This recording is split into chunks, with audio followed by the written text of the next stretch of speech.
Hello everyone and welcome back to JavaScript Lessons and Codecademy. So in the last 2 weeks, I believe it was, we have been looking at objects and a lot of things to do with objects. Today we're going to be finishing off the topic with objects, and we are actually about 80-ish% into the course, so we're nearly finished. So this is quite advanced, so give yourself a pat on the back for making it this far, and thank you for watching. So, what are objects for? Objects provide us with a way to represent real-world or virtual things.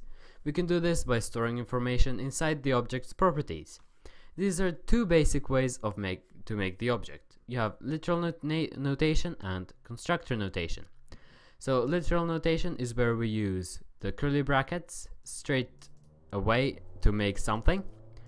And constructor notation is where you use the keyword new and then the constructor after the new.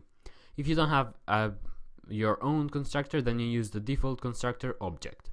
We've given an example in literal notation to refresh your memory. So what we need to do is make a new object, Spencer2, with the same properties but using constructor notation and the object constructor. So let's do that. We need Spencer2. So variable Spencer2 equals new object, which is the default constructor. No curly brackets after that, just a semicolon. And then we need to add to Spencer2 the age equals, I don't know, that. And Spencer2 dot country equals UK, because I'm too lazy to write anything else out. So make sure that Spencer and Spencer2 have the same value for age. Oh, so they need to be the same thing. Okay, I will just copy and paste then. Even easier for me. Save and submit. There we go. So let's move on. If you don't understand what that was about, please look at the previous videos, and if you still don't understand, feel free to ask in the comments down below. So properties are like variables that belong to an object and are used to hold pieces of information. Properties can be accessed in two ways, with dot notation or with bracket notation. So bracket notation is similar to how you would do it with arrays, except for that you actually put whatever the property name is in between quotation marks, which doesn't really make much sense, but you just need to know it. Or the simpler and better way, in my opinion, is doing it with dot notation and just doing dot and the property's name. In the editor, we have brought back our Snoopy object with a species and age property.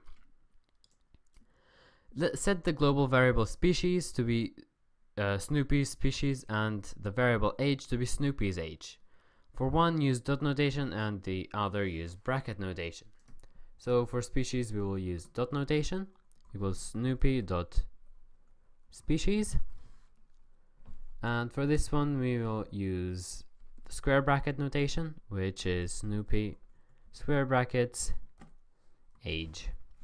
Although I think that this is a bit clearer because you're saying take something from Snoopy, and this isn't as clear, but this is a lot quicker to type it out.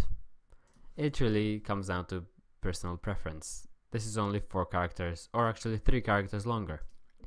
So if we save and submit, as we can see, everything works fine. So let's move on.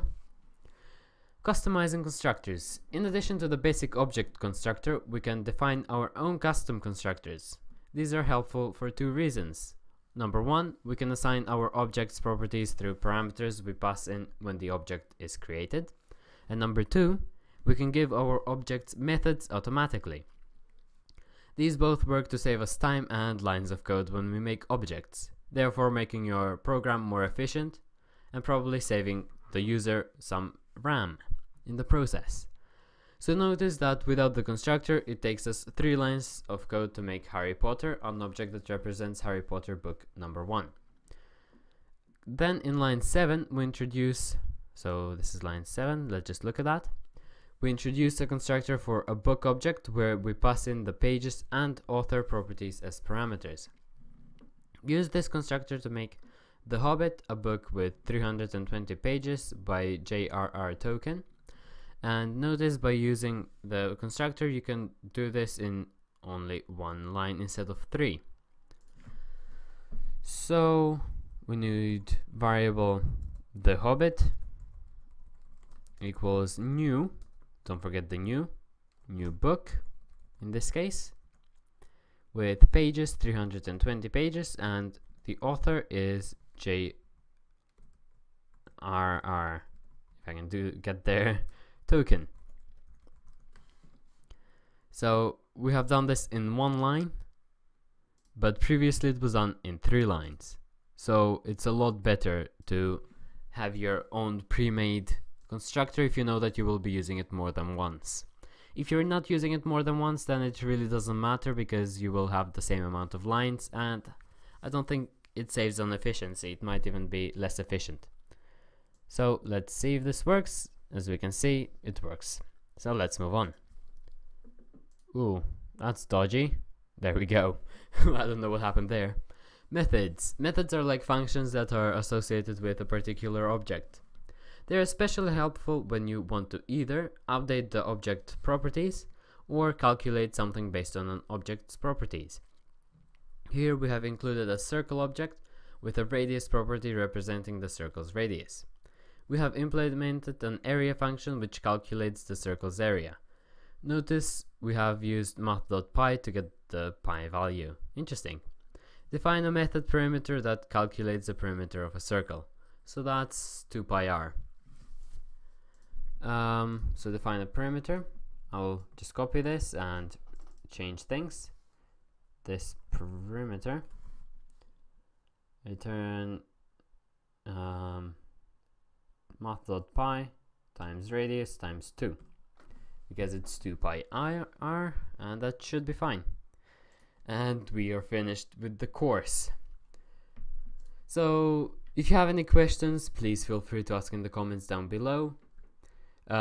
Also, if you like this video, please give it a like, and subscribe, which encourages me to make even more videos. If you didn't like it though, please feel free to click the dislike button and tell me why you didn't like it, so maybe I can improve for next time, so that you do like it. But until that next time, thank you guys so much for watching, and goodbye.